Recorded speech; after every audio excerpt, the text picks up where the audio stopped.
Welcome, ladies and gentlemen, to the Last Wrestling Podcast, because if I have a wrestling podcast, everybody else in the world does too. They all went to a convention and they didn't invite me, so bleh. Anyway, tonight we have AEW Full Gear live-ish review. For those of you who may not have seen a live-ish review, this is where I watch the show for the very first time and comment after every match or every major segment. And we're going to be starting off with the buy-in, and I did cheat a little bit. I've seen the first half of the buy-in already, which was all video packages for some of the matches tonight. Not every match got covered. They covered the tag match between the Bucks and LAX. Pride and Powerful or something like that. And nothing on the tag team title match, so that kind of shows you where things sit there. They covered Moxley and Kenny Omega. They covered Cody and Jericho, and that was about it. So no Hangman Page Pac, no tag team title, no women's title. That's a little bit worrying that we're still being so elite focused here. But they're the big draw, so I sort of understand it. Overall, the video packages were fantastic. One tiny problem. Who are the heels? The first video that we see actually paints the Pride and Powerful guys as good guys, with the point of them even being inclusive. They're saying, be proud of who you are, be proud of where you come from, be proud of your family, be proud of your heritage, be proud of your sexuality, be proud, and that will make you powerful. And that's a babyface promo that they cut, and they cut it very, very well. And then we see the story about how they came from very humble beginnings, how wrestling was their way out of violence, out of the ghetto. And I'm way too white to be saying the word ghetto, but I'm going to anyway. And then we see how the Bucks, who ostensibly are being portrayed as the good guys here, are the rich family men that their dad was able to invest in their training and let them build a ring in the backyard and all of that, and how they've built this company and now they're the management, because management are always the good guys in wrestling. I just don't know who I'm supposed to boo. I know it's supposed to be Pride and Powerful, or Prideful and Powerful, or whatever they're calling themselves, because they're part of Jericho's inner circle. Okay, but this video didn't show that.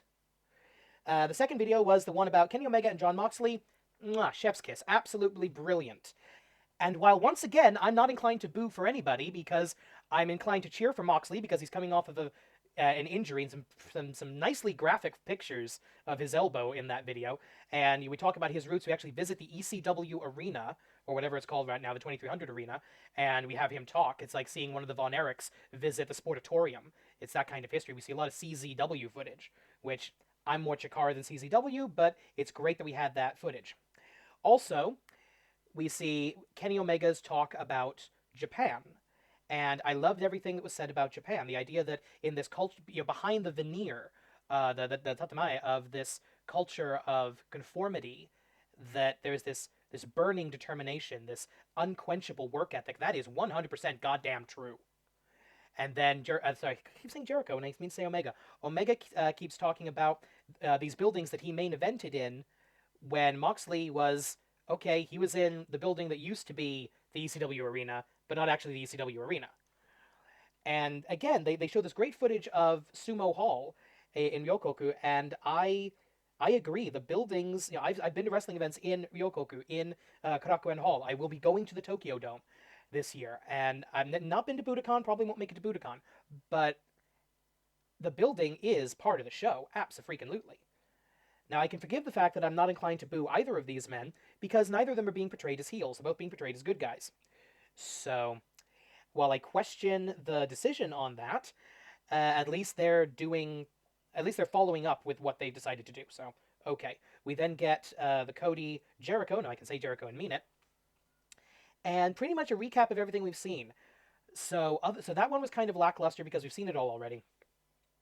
But I will say, more character development in those 32 minutes, or 31 minutes and 28 seconds, than we've seen in about a month of AEW television. So, well done. And we finally get to the actual in-ring portion of the Countdown show. They appear to have dropped the buy-in name, which I absolutely love. And then I hear and I see something I genuinely did not expect to see. It's Taz! And I do not do a good JR impression, do I? Yeah, Taz is joining the AEW buy-in, countdown, pre-show, whatever, announce team. Okay, cool. I love it. Excalibur rather awkwardly runs down the various ways you can watch the show, and we cut to a video package leading to our first and apparently only match on the buy-in. And I'm sorry, I know I just said they switched to countdown, which is better, but nope, they're still doing buy-in, apparently. They're doing both, or they haven't decided yet. Ugh. Anyway, we get another sit-down interview with Britt Baker, who is a dentist. I'm required to mention that every time I talk about Britt Baker, who is a dentist. And she gives her side of the story on B. Priestley injuring her at Fight to the Fallen. That was apparently a legitimate concussion, and she talks about the unwritten rule of professional wrestling, the locker room etiquette, that if you do injure somebody, you need to follow up with them. You're going to be the one carrying their bags for a while, that sort of thing. Apparently, B. Priestley didn't do that. At least that's where I think we cross over into kayfabe here.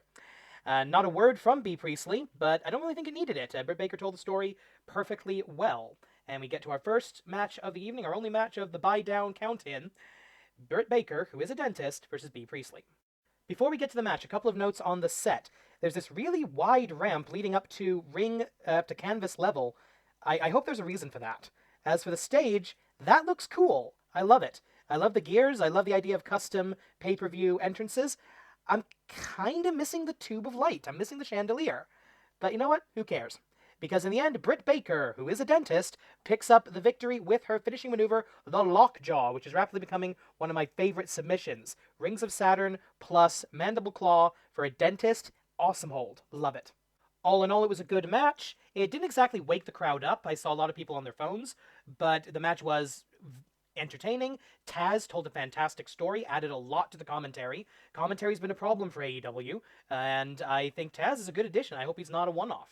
Last thing about the match before we move on to the aftermath, massive plot hole that I hope they sort of straighten their tie on a little bit. The match was announced as having a 30-minute time limit.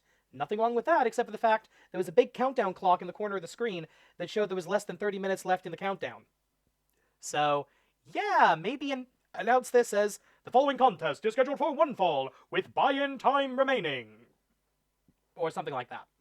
But it's time for some nonsense as a video plays on the screen and we get Awesome Kong here to save the women's division. Hooray! I love this woman.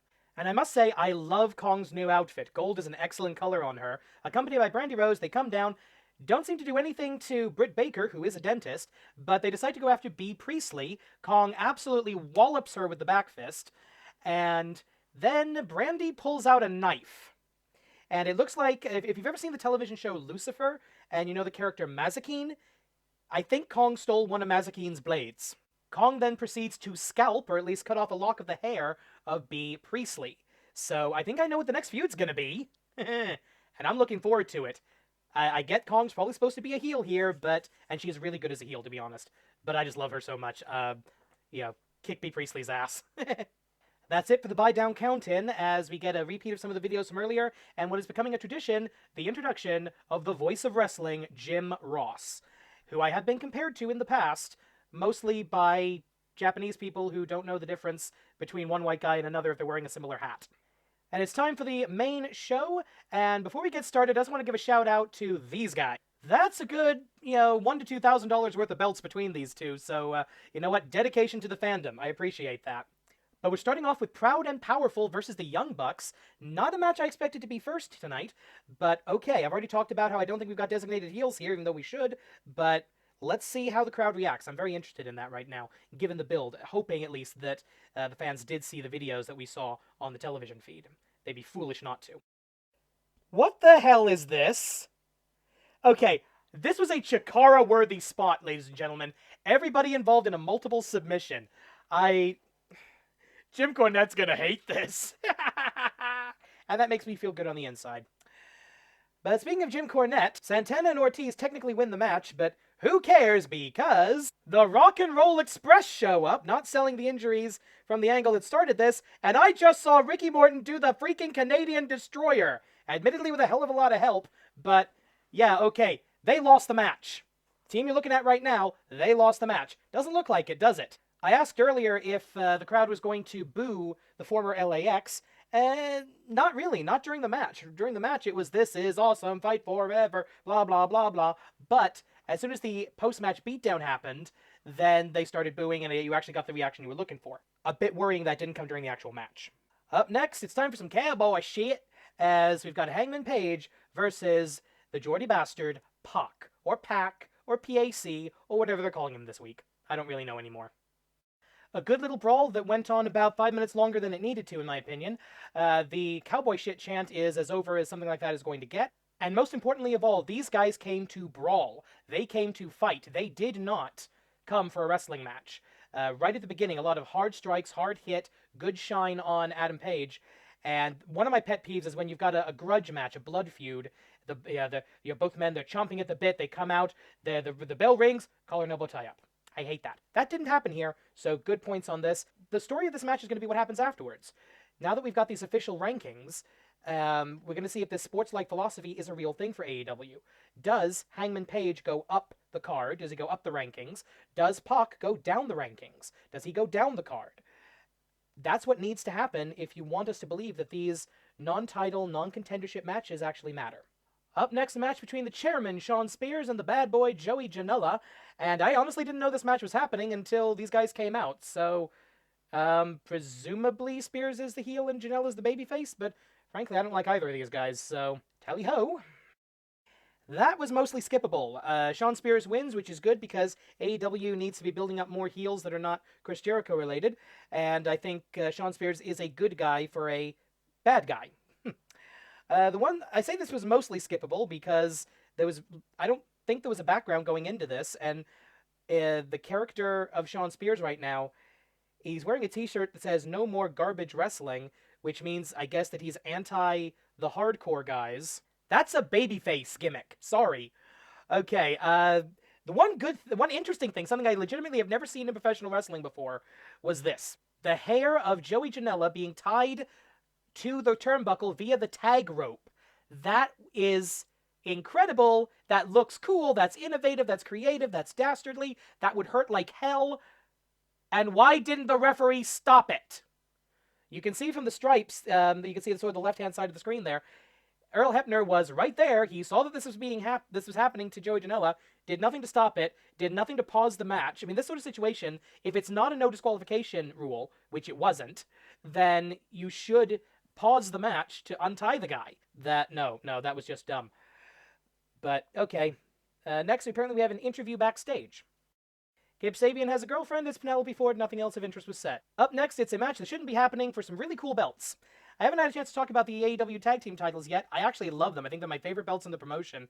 The snake skin on the back is a little bit weird, but other than that, absolutely beautiful titles. This is a match that shouldn't be happening. We've got 3 potentially very good tag team matches, and 1 3-way cluster.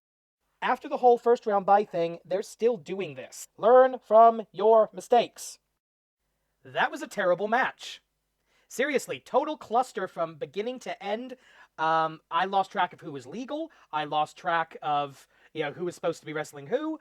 I lost track of who the babyface and the heels were supposed to be. I don't think they had any heels at all. And this match just did not need to happen the way it did. Somebody needs to instill some discipline in this tag team division because they've got all the tools they need to have the best tag team division in the world, and they are blowing it right now. That was just bang, bang, bang, boom, boom, boom. Nothing meant anything. And as a result, I literally just finished watching the match about 20 seconds ago. I couldn't tell you anything that happened. Lots of people dove onto lots of people. That's about it. But fortunately, or unfortunately, if you're a fan of coherent storytelling, the match didn't matter. Because the Lucha Brothers attacked the winners of the match. By the way, it was Private Party that got pinned, kind of killing their push a little bit. And Pentagon Jr., or Pentagon Dark, as I will always think of him, ready to give the package pile driver to a member of SCU, Kazarian specifically, onto a steel chair when the lights go out. And I'm expecting the Dark Order to show up, but no, because we haven't exactly determined who does and doesn't have the powers of darkness in this company. The lights come back up, a second Pentagon shows up, and I thought for a brief moment that this was going to be a continuation of Ultima Lucha Cuatro. I was wrong, and I'm sad now. The real Pentagon tries to do, by the way, the real Pentagon's the one on the right with the tattoos. Tries to do the Cierro Miedo hand gesture to sort of determine, is this person an ally of mine that I don't know about? Kind of giving Sting a run for his money in the world's dumbest babyface category. But of course not. The fake Pentagon attacks the real one, and then reveals himself to be... It was me, Pentagon! It was me all along! Oh, son of a bitch! Okay, so if my JR impression's bad, my McMahon is worse. Yes, the man who was originally slated to be the higher power reveals himself to be the fake Pentagon. And please, please, please tell me that was a deliberate reference, because if so, I freaking love it. My only real problem with this, as cool as it was, 1, can we please get some rules on who does and does not have magic powers, please? I love magic powers in my wrestling, but can we have some internal consistency? It's all I'm asking for. 2, why does it feel like they're blowing through about 6 months worth of storylines in an hour and a half here so far.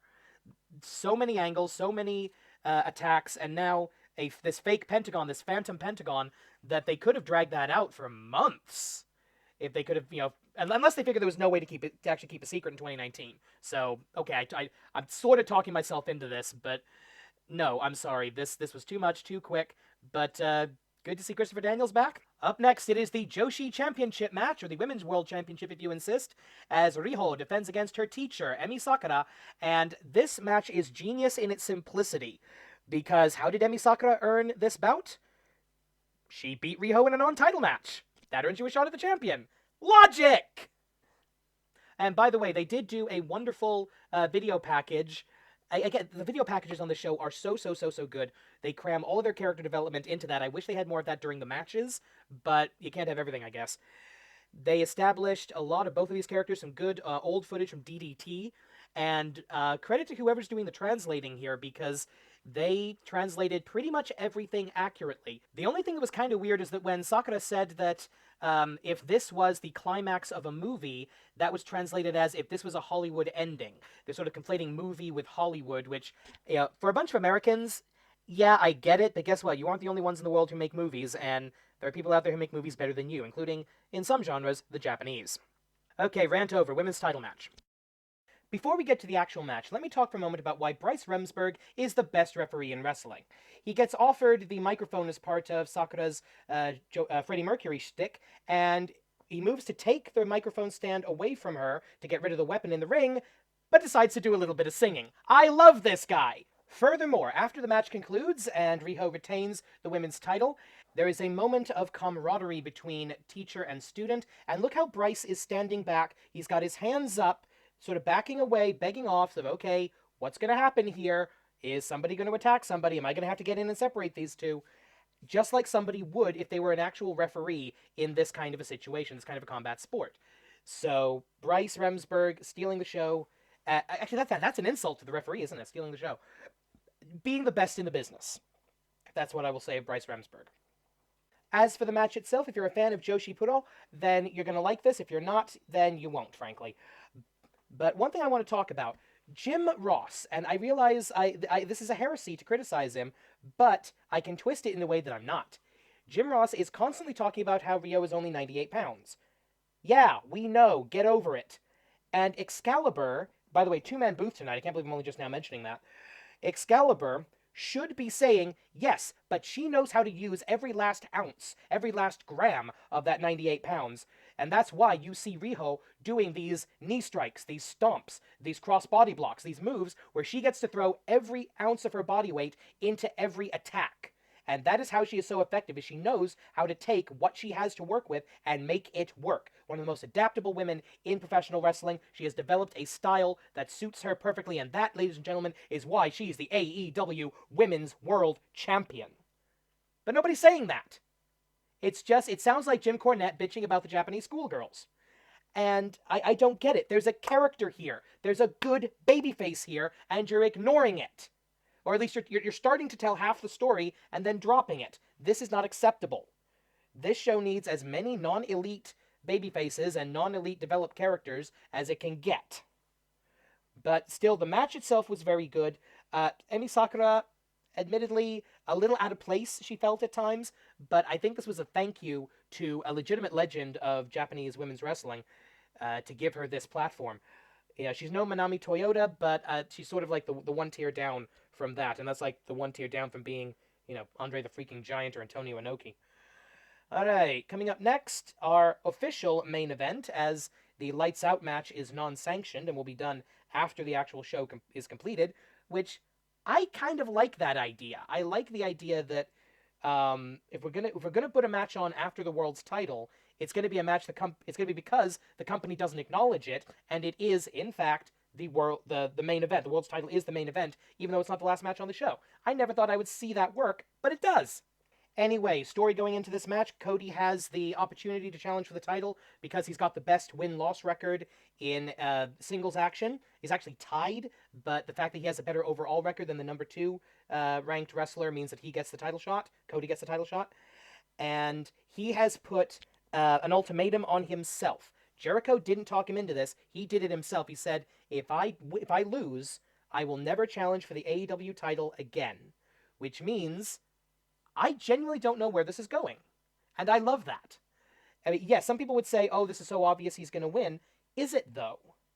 Because Cody's a character, he doesn't really need to be the champion. He needs to be the face of the brand. He needs to be the ace of AEW. Does he necessarily need to be champion? I don't think so. I think there are more storytelling possibilities for Cody as somebody else, as the executive, as the matchmaker, as the righter of wrongs in AEW, than him as the champion. So as much as I don't like some recent things I've learned about Chris Jericho as a human being, I am looking forward to this, and I am hoping Jericho will retain tonight.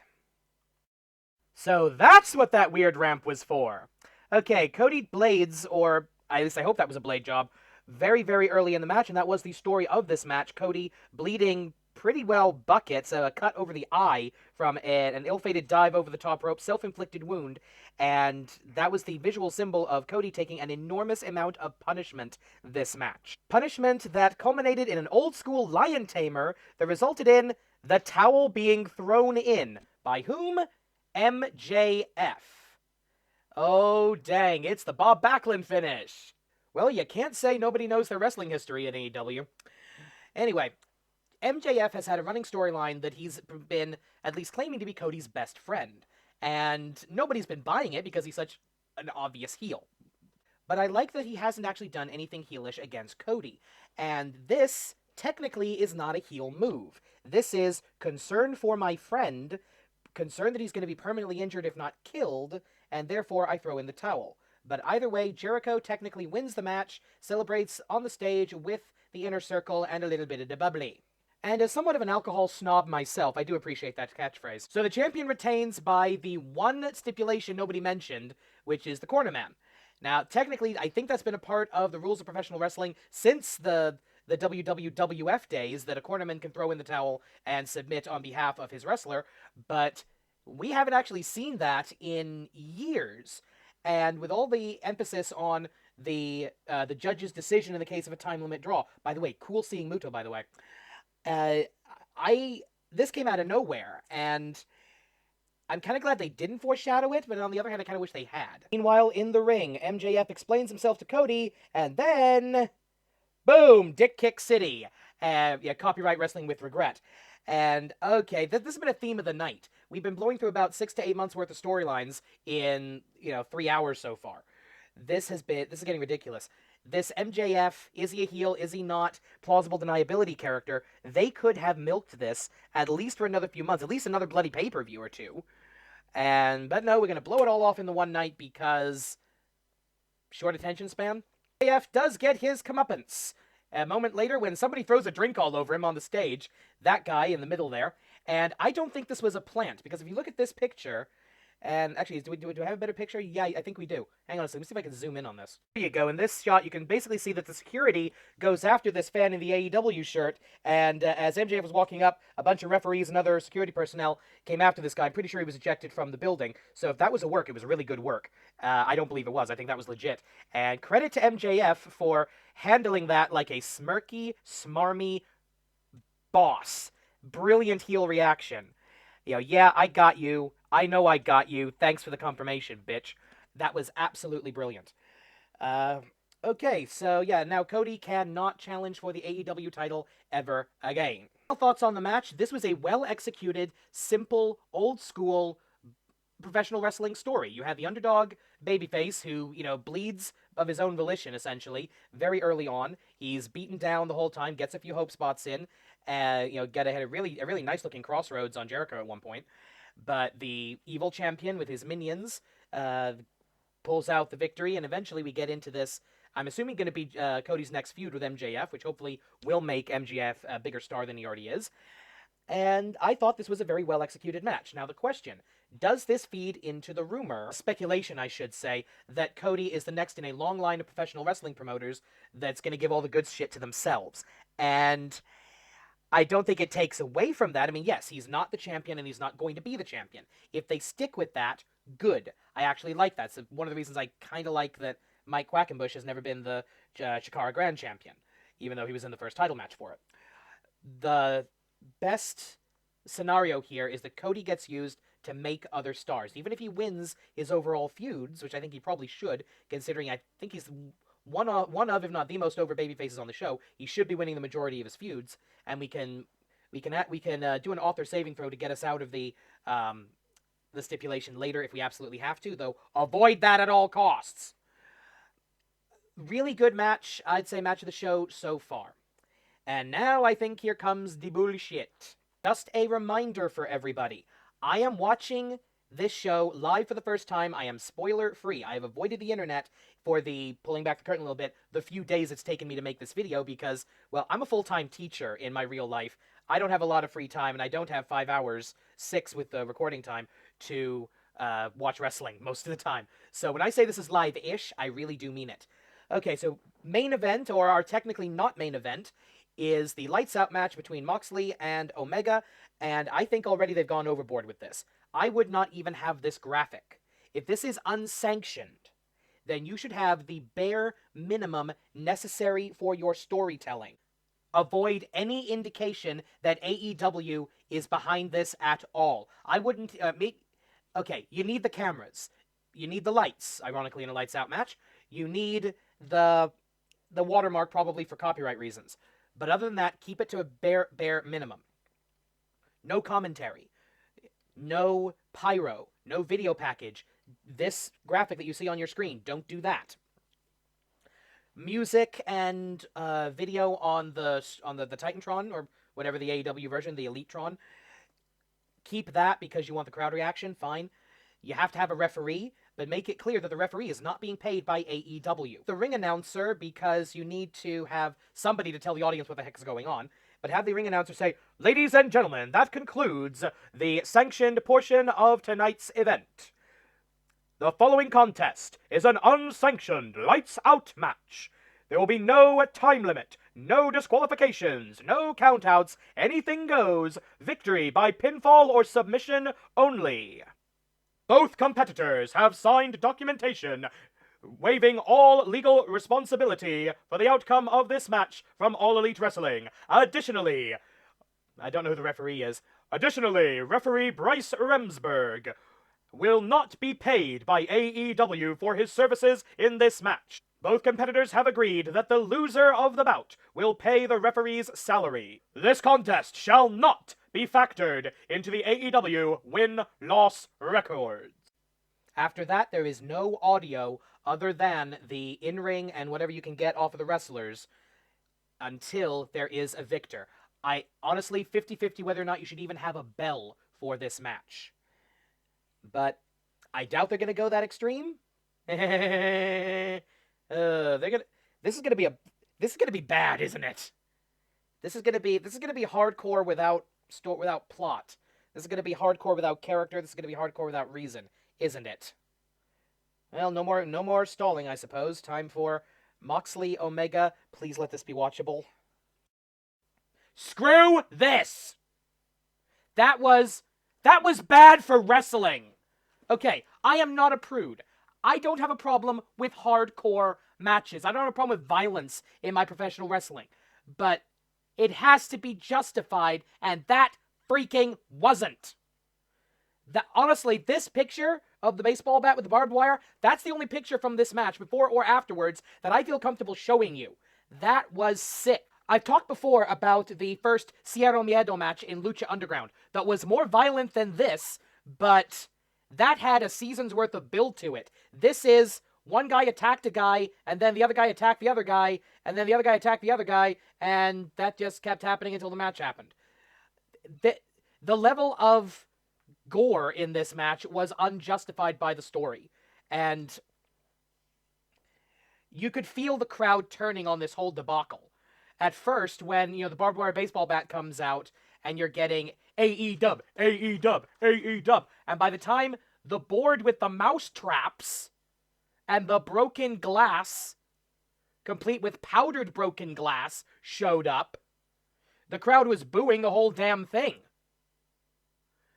It's rare that you see a crowd turn heel on an entire damn promotion in the span of a single match. But we just saw that. Actually, I hope you didn't see that. Stop. If you haven't actually seen this show yet, stop after the world's title match. It's all downhill from there.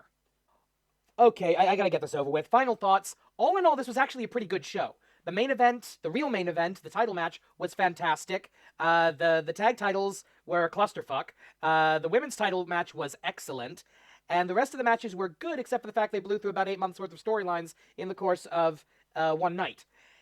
But I think the only thing anybody's going to be talking about is that lights out match. And, oh, by the way, they didn't actually turn the lights out. In a company where half the roster has the powers of The Undertaker, they didn't actually turn the lights out. I mean, symbolic. Turn out the lights, bring them back on. But they didn't do that. So the final match of the show, the lights flicker red for a second match, was bad for AEW, was bad for both of the men involved, and was bad for wrestling. You could take, okay, if you want to do that match, take half the spots out. I'm serious. Get rid of the glass, get rid of the stupid mousetraps, get rid of the barbed wire bed, tear the ring apart and slam a guy onto the pine to win the thing. That was actually pretty darn cool. But, yeah, they need to learn discipline. AEW needs to hire a writer. That's the final thought for this show, is that I think wrestlers can't be trusted to book wrestling shows now. I think we have to, they need a writer. You know what? I'm free. Hi. I'll do this for free. But, well, maybe I'll do it for cheap. I'll do it for cheaper than any of the bookers you got right now. I know they're not going to do that because no one's going to see this. But, wow, these guys need to hire some writers. They need to hire somebody with some damn discipline. And honestly, because this final bout is going to overshadow the entire card, I'm going to give this... How do I grade this? The final match deserves an F. It's bad for AEW, bad for wrestling. The rest of the show, despite some major flaws, deserves at least a passing grade. So, it doesn't deserve an A, but it deserves something solidly in the B+ range. But the last match drags down the curve. You know what? D+. But with an asterisk that's entirely because of the final match, of the lights flicker for a second match. Wow, this was just bad. I'm sorry. Next time, I promise it'll be something good. Catch your sign off.